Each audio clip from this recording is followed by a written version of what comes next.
All right, y'all. So welcome. I'm so excited for this workshop today because a lot of times I just feel like one of the main things we're missing, and a lot of y'all told me through Instagram and through Facebook, this is what y'all wanted to hear about.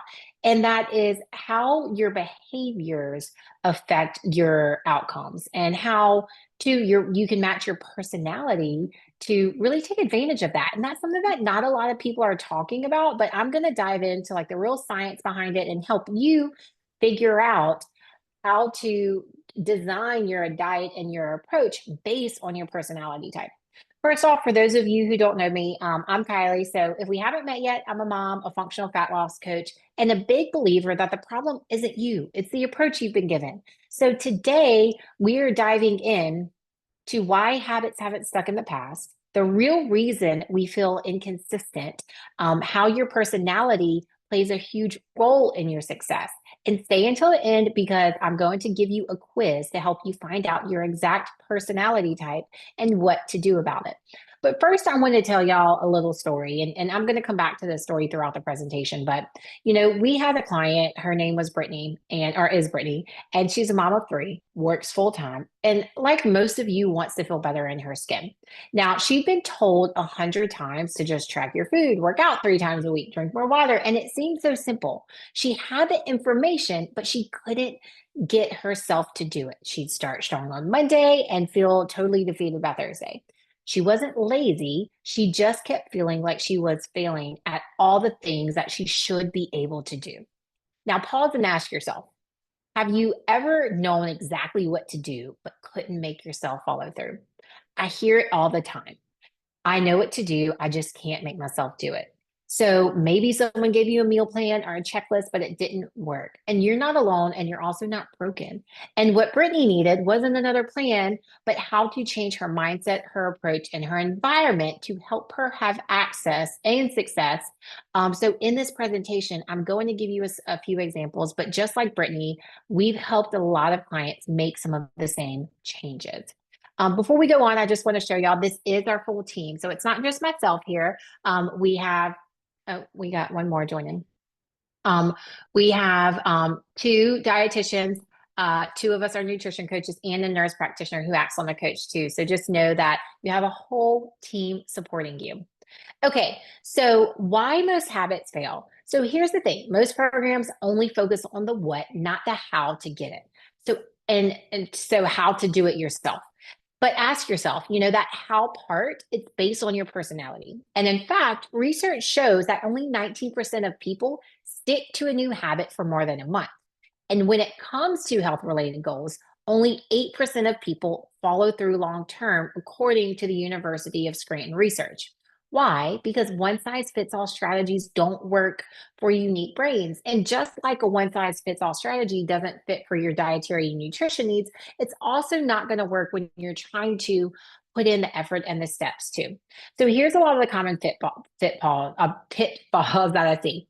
And so using cookie cutter plans built for someone else, trying to willpower through burnout. And some of y'all on this call are clients, and we've had this discussion before about willpower and what that means and what that looks like. And a lot of people think they have to rely on willpower alone and thinking motivation is the secret when it's actually alignment, and shaming yourself for inconsistency instead of adjusting the plan. And y'all, let me tell y'all, your personality equals your strategy. And so we've coached a lot of people. So whether you're the planner, the nurturer, the rebel, or the analyzer, you can make it work for you. And this approach is actually inspired by Gretchen Rubin's Four Tendencies, which categorizes how people respond to expectations, both inner and outer. And so, and one of the things I do want to talk about is like, obviously, the nutrition plan matters. Like, there's a host of different approaches we can take to your nutrition and your lifestyle. But here's the thing, even if I gave you all the information, if we can't implement it, then it doesn't matter. So today we're going to talk about implementation and why sometimes you might feel stuck. And so we're going to go through each of these, personality types. And I want y'all to kind of think and tell me like in the comments or in the chat, like which one you think you are. And at the end, I'm going to give y'all a quiz too. So hang on for that. And the thing here is too, is like I said, a lot of y'all are our clients, and it's not that we make y'all take a quiz. But the questions that we ask in the initial form, the questions that we ask in the check-in, the questions that we ask in our kickoff call are all giving us information to help us understand your needs and your goals. And sometimes, it's a mindset around it too. So I'm going to give y'all some examples as we go. But first, we're going to talk about the planner. So if you're the planner, drop a heart or something in the chat to let me know. We'll go through the other three too. But you're straight. So you thrive on structures, routines, and lists. You struggle because you feel defeated when you get off a track even once. So very black and white thinking, typically, like you're all or nothing type of person for the most part. I see someone. Oh, Ashley, this is you. Let me bring up the chat too. And with the planner, we really want to try flexible structure. So this can look like habit stacking, visual tracking, or even buffer days. And so planners do great with systems until life interrupts. And life is always going to interrupt, right? So then they feel like a failure for missing one step. So what works best is flexibility, is routines with that flexibility baked in. So think like if this happens, then here's my backup plan. And I also call it like bumpers. And so I tell my clients like, hey, our goal is to stay in the lane and we have some bumpers to keep us from going completely off into the gutter. And so let's say, for example, you have a healthy dinner plan, but homework with your kids takes longer than you expected, or you just got home later and you don't have time. But you have some frozen meatballs, leftover noodles, and a jar of marinara sauce. So you now know that you can pair this with like some leftover or frozen broccoli and have dinner in under 15 minutes versus saying, shoot, I can't make the dinner I planned, so let's just order pizza. Like you need to know what's in your back pocket and have those buffer things. And so sometimes too, like let's say you typically plan and you meal prep on Sundays, but you have a lot of events on Sundays, or you're out of town and you come home on a Sunday. And so a lot of times the planners will just kind of wing it the rest of the week versus trying to have a more flexible planning style. And so that's kind of what we're looking for with our planners, and what we strive to work with our planners on is like, hey, you can still plan, but we can still make loose plans around it. And let's also tap into your strength and have a backup plan. That backup plan is what is important for our planners. Okay, so next is one of my favorites. Oh wait, I jumped ahead. I'm getting y'all too far ahead. The planner, and then why isn't it? Okay, meet the rebel. So the rebel is really fun. The rebel, are typically creative, spontaneous, intuitive, resist being told what to do even by yourself. So you don't like a lot of structure. You don't like a lot of rules. You, as it says, just kind of rebel. So we try to anchor habits to values, not rules. So rebels need autonomy. The more rigid the plan, the more that you want to burn it down, even if you are the one who made the plan. So if you're someone who has made the plan and you don't go with the plan, it's likely because you're a rebel. You just don't like plans. And this isn't initially just sorry, I'm reading my notes. You just feel like this pull to go against it. So like instead of tracking macros, we anchor habits to values. Like I move my body because I value freedom. I had a client not that long ago, we were talking and she kept using, the language that she kept talking about really mattered. So she said, I wing it. I just like to fly by the seat of my pants. I'm not really that organized. And so I challenged her. I said, I understand this might be your fun identity and there's absolutely nothing wrong with that. But can we change your language to say, I can plan, I can be organized, instead of using that language to completely define you? And so sometimes I think it takes a lot of, what do we expect from ourselves? Like, what is the language we're telling ourselves? Because sometimes we put ourselves in a box, and we think that we can only be this way.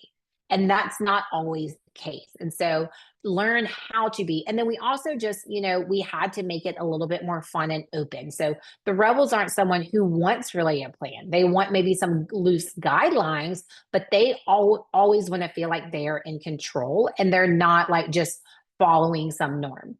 And so if you're the rebel, I encourage you to just have some loose to, one, like I said, anchor your habits to your values, not rules. So like I eat healthy because I love my body, not because you're restricting anything. Because anything that feels restrictive, anything from the mindset of restriction, you're going to rebel against and be like, this is dumb, this is stupid, I'm not doing it.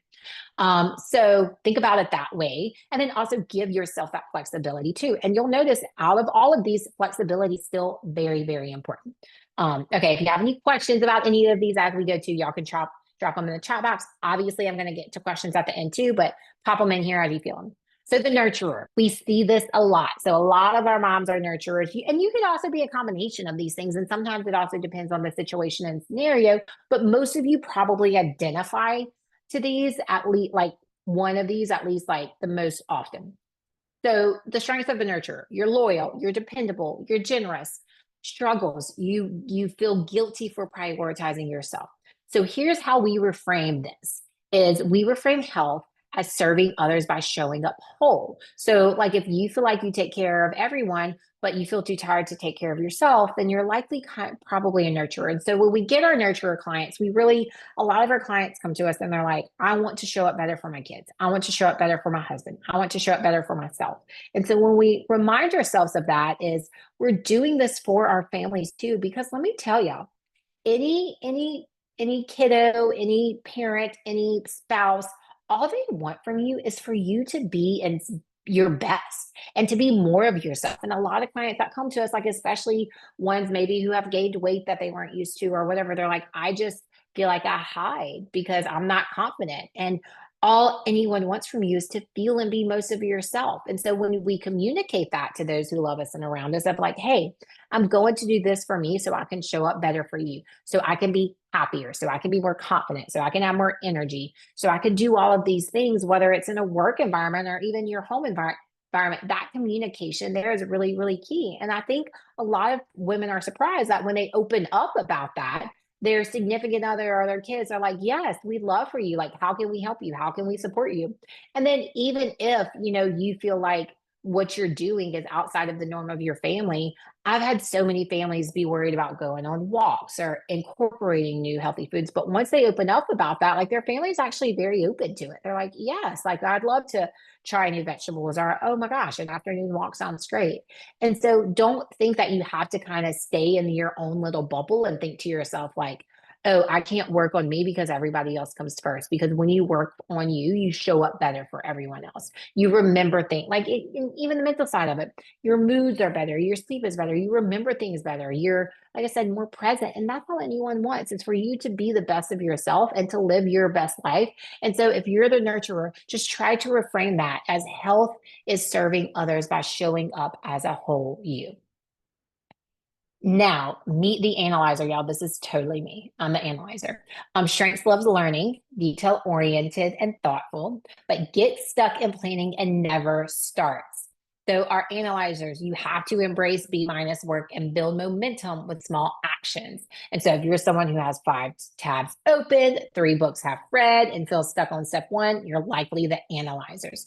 So us analyzers, we love to research, but we often don't trust ourselves to start. We use action before clarity and tiny experiments that we can test and tweak. So for example, for our clients, they really like to gather all of the information and they stay really stuck taking an approach because there are even in nutrition conflicting approaches. And so it may be, and even like for me, even when it comes to choosing my own business coach or my own nutrition coach, sometimes I have trouble pulling the trigger because I want to research all of my options out there. However, the way that I like to approach this with clients and with myself is let's just choose and test. Like, let's choose the best option and just test it. There's no wrong answer here if we learn from it. Whether it's a good or bad experience, we're learning. And so if you're an analyzer, we really have trouble trusting ourselves to make this decision. And so we just want to go through all of the data and know that we're making like the absolute best decision, but we can't always know that. Oh, I love Heather and Sarah. Y'all said this might be you. And so, like I said, it's your strengths. You love learning. You love detail oriented. You love being detail oriented, and you're very thoughtful. But we have to be okay with okay sometimes and not perfect because we can't always know the future. But I think the important thing here is to know yourself. and to know that you will put forth the effort regardless of the situation that you're in. And if you can kind of adapt that mentality, then I promise that you will gain something out of it. And so we have met the four tendencies, but why does this matter? And y'all, it gets way more detailed than this, like all the way from like what motivates you to how can we keep you on track. But this is just kind of a high level overview of some of the characteristics we see in each personality type, and then what you can do to in general keep things on track. But like I said, we get a lot more in detail. Sometimes it has even things to do with your environment, like what you see, how things are set up. Like this can all play a big factor. But this matters because when your habits match your personality, they stick, you feel lighter, and you start seeing results that you've been craving, not just physically, but emotionally too. And this is the piece that most programs miss, is how do you match the approach with your personality type? And so here are a few real client stories.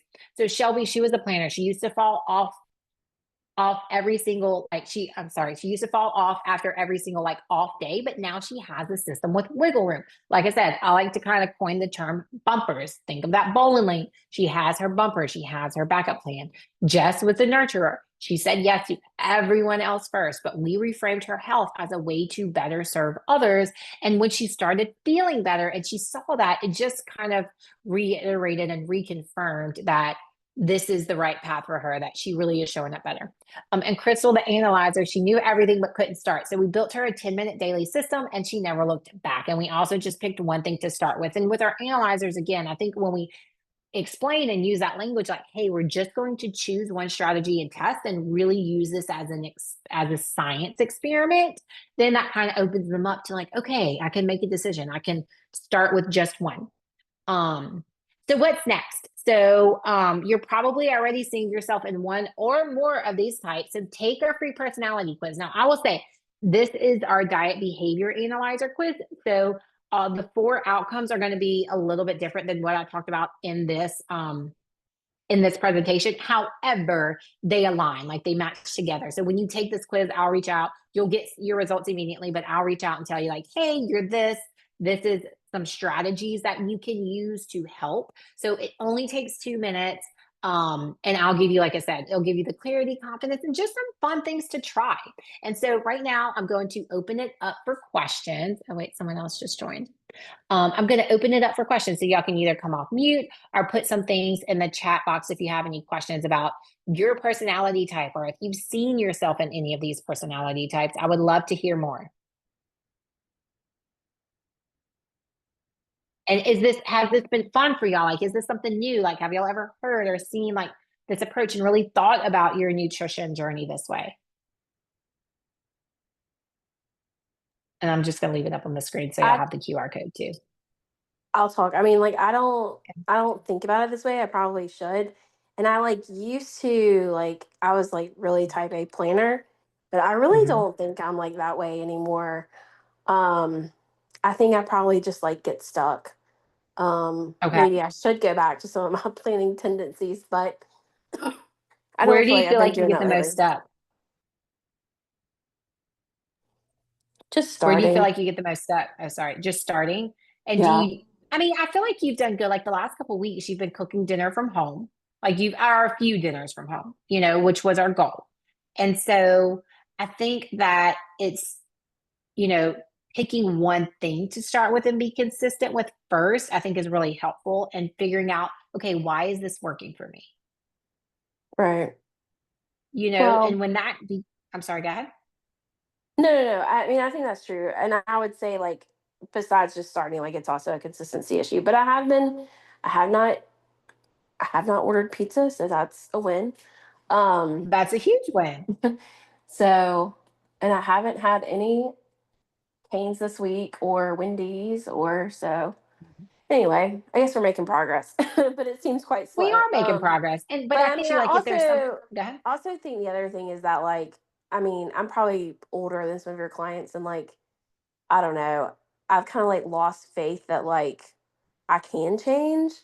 So I think sometimes I struggle with that. Like I've tried this so many times, like, and I've been a client for what, 2 years. But Close, like I I keep know. coming back because like if I give up, like I've given up, right? So like Yeah. I don't know. I don't know if that makes any sense, but No, it does. And I think that's where we have to look at, okay, like what are And sometimes like the personality plays a big role too, y'all. But sometimes it is just kind of diving into, and by no means are we counselors and therapists, but sometimes it's just diving into like, okay, what is it that's holding me back? Like, what am I maybe scared of? Like, sometimes it's like, for example, I'll tell a personal story. Like, this is me and my business, not necessarily my health. Like, I go to counseling because I think mental health is really important. And I was just talking to her about, I was like, I feel like I'm just meant to do more and like have a bigger impact, but like I don't understand like why sometimes my actions don't align with it. And she's like, well, it's like you feel like you're meant for this thing, but you still feel very uncomfortable. Like it doesn't like that's not your identity, so it doesn't sit well with you.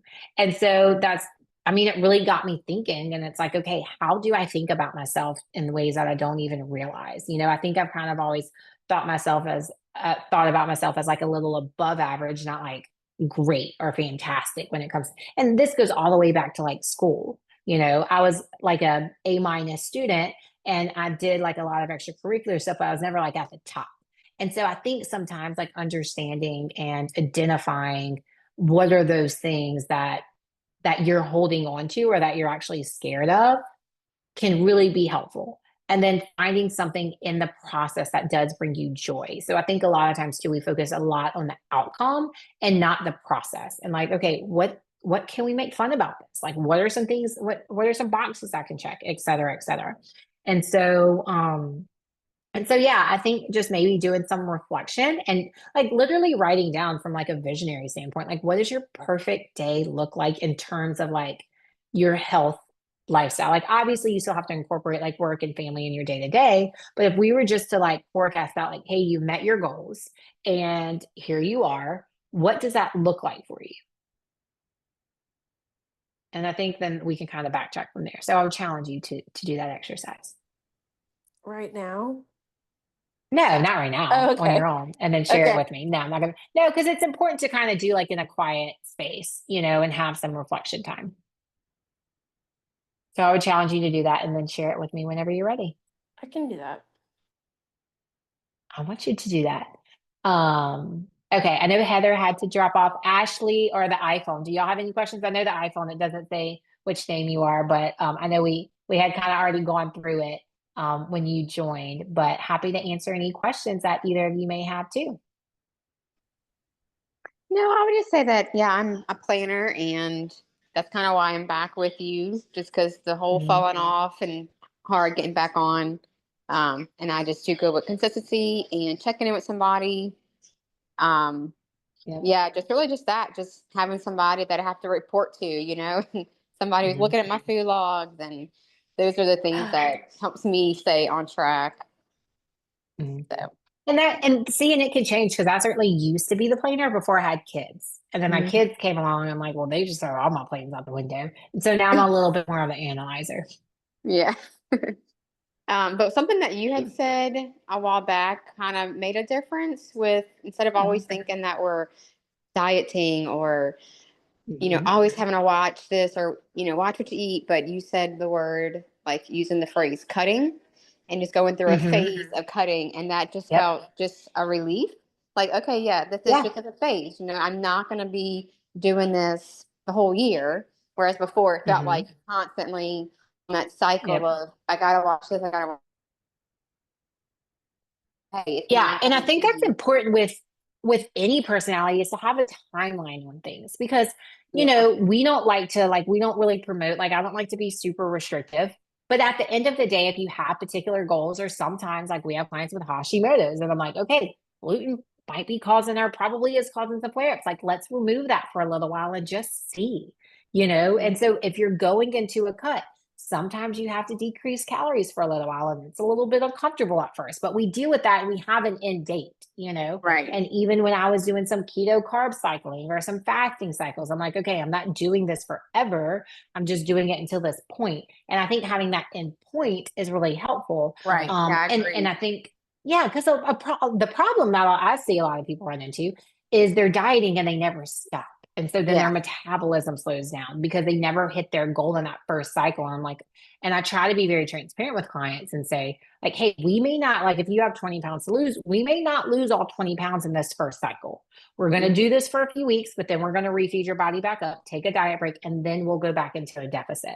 But yes, I think that works for all the personality types too, is just to kind of have a timeline for things. Mm-hmm. So thank Yep. you for bringing that up. And I'm glad that stuck with you. Yes, Yes, that it word just has. like cutting, because that's what it is. Like we call it like a cutting, a reverse, a maintenance, a build, just using kind of those like non-emotional terms. Cause I feel like people get very, like I was talking with a client yesterday and we were talking about her body scan and like her fat mass. I was like, I feel like people are so sensitive to the word fat. I'm like, yeah, a lot more of your fat is carried around this area. And I'm like, that's not a bad thing. We all have fat, but like we have to have fat. And especially Right. females, we have more fat for reproductive purposes and hormones.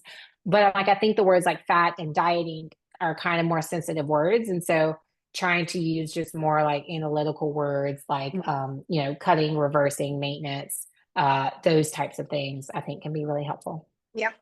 I agree. Well, thank y'all for joining me tonight. I hope this was helpful. I hope this was fun. This was my first time doing something a little bit more, not just nutrition based, but I am very passionate about personality types and aligning your goals with that. And I'd be curious to know if you make any changes from this and how it works for you. Thank you. Y'all are welcome. Thanks, Have a Kylie. you're welcome. Have a good Friday and a happy Easter. You too. All right. Bye, y'all.